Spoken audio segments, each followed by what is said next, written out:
Hello friends, Radhe Radhe. आज की ये वीडियो जो होता है वो अच्छे के लिए होता है। प्लीज़ मेरी वीडियो शुरू होने से पहले आप इसे लाइक और सब्सक्राइब ज़रूर करें। बहुत लोगों ने ये सुना है कि अक्सर कुछ लोग कहते रहते हैं जो होता है वो अच्छे के लिए होता है। चलिए इसके पीछे एक कहानी सुनाते हैं। अकबर बिरबल की कहानी है। अकबर बिरबल की कहानी तो आप बहुत सुने हैं। एक बार क्या होता है, अकबर का अंगूठा कट जाता है। अब राजा का अंगूठा है भाई, बहुत खून बह रहा है, सब परेशान हो रहे हैं। वैद्य को बुलाया जा रहा है, बहुत सारे ताम झाम सब हो रहे हैं। बिरबल वहीं खड़े सब कुछ देख रहे हैं।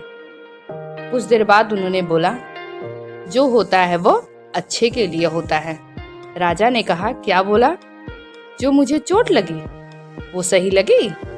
राजा को इतना क्रोध आया कि उन्होंने बिरबल को दंड दिया। दंड क्या दिया कि पूरी रात इसको कोड़े पड़ेंगे और सुबह इसको फांसी होगी। अब सबको लगा कि फांसी तो बहुत ज्यादा हो रही है। उन्हें लगा जो राजा का सगा नहीं हुआ वो किसी और का सगा क्या होगा, इसे दंड दो। अब राजा शिकार खेलने चले गए और शिकार खेलते खेलते रास्ता भटक गए। कुछ आदिवासी उन्हें पकड़ लिए, उनकी बलि चढ़ाने के लिए ले गए। बलि देने से पहले स्नान कराया जाता है। जब स्नान कराने के लिए लोग राजा को ले गए तो वहाँ स्नान कराने वाले की नज़र उस राजा के अंगूठे पर पड़ी। उसने देखा कि राजा का अंगूठा तो कटा है।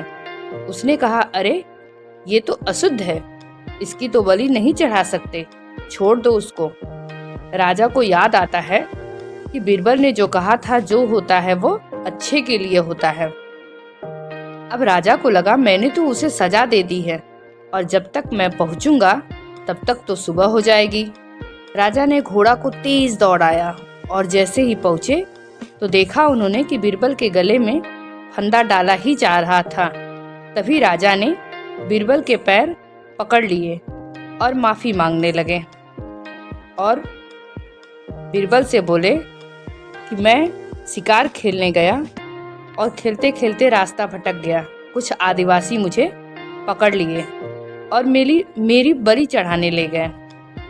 उसी समय उसने मुझे देखा, मेरा अंगूठा कटा हुआ था और मुझे छोड़ दिए।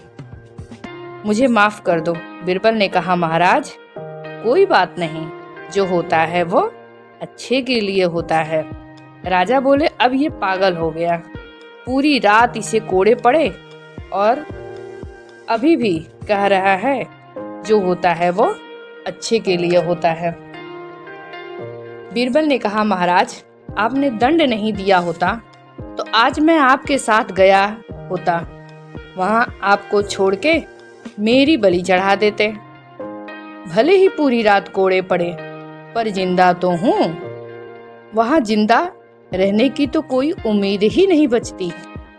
अगर हम सोचें तो बिरबल को कितने कोड़े पड़े, कितनी तकलीफ हुई होगी, लेकिन वो कहीं ना कहीं उन्हें बड़ी तकलीफ से बचाना था।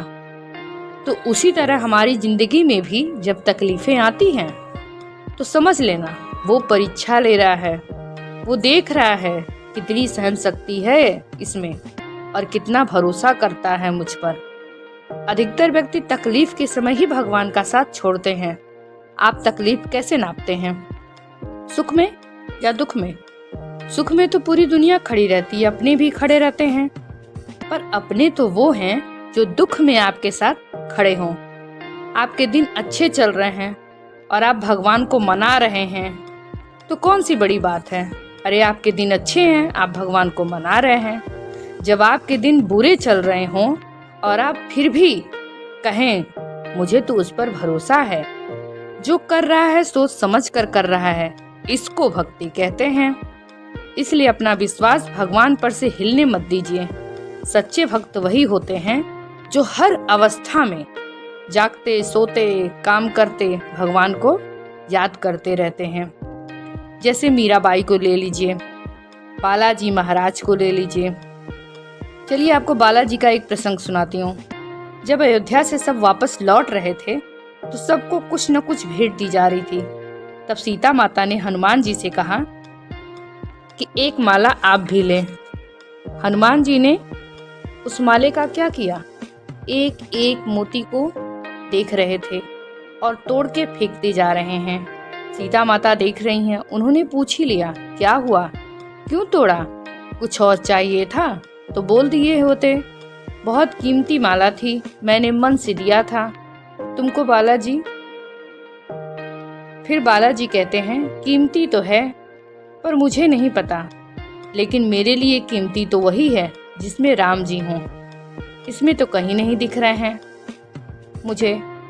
तब एक भक्त ने कहा, जो स्वयं भक्त था, उसने कहा, तुम इतनी बड़ी बात कर रहे हो, तुम्हारे अंदर भगवान है क्या? तब हनुमान जी ने क्या किया, अपना सीना चीरे और उसमें श्री राम और सीता माता के दर्शन हुए। पर जिस विश्वास के साथ उन्होंने किया था, उस विश्वास की लाज रखने के लिए श्री राम को वहां आना ही पड़ा। देखिए, अच्छे लोग एक साथ नहीं होते हैं, कितने भी अच्छे हों, कभी उनमें एकता नहीं होती है। पर बुरे लोग एक साथ होते हैं, उनमें बड़ी एकता होती है। जैसे एक माँ बाप हों, उनके 2-3 बच्चे हों, उसमें से कुछ एक बच्चा कुछ गलत किया हो तो दंड तो सारे बच्चे को मिलेगी, एक बराबर मिलेगी, और ना मिले तो दूसरा बच्चा, तीसरा बच्चा स्वयं कह देगा कि दंड इनको भी दीजिए, उनको भी दीजिए। पर अगर उसमें कोई एक बच्चा अच्छा काम किया तो वो पुरस्कार अकेला ही लेना चाहता है, वो किसी को भागीदार नहीं बनाना चाहता है। अच्छे लोग की यही दिक्कत होती है, अगर कोई और अच्छा है तो उसको सहन नहीं कर पाते हैं, उसको नीचा गिराने की कोशिश करते हैं, इसलिए अच्छाई नहीं बढ़ती है। यहाँ पर मैंने धर्म की 3 बातें कही हैं। अगर आपको अच्छी लगे तो वीडियो को लाइक और सब्सक्राइब जरूर करिएगा। धन्यवाद।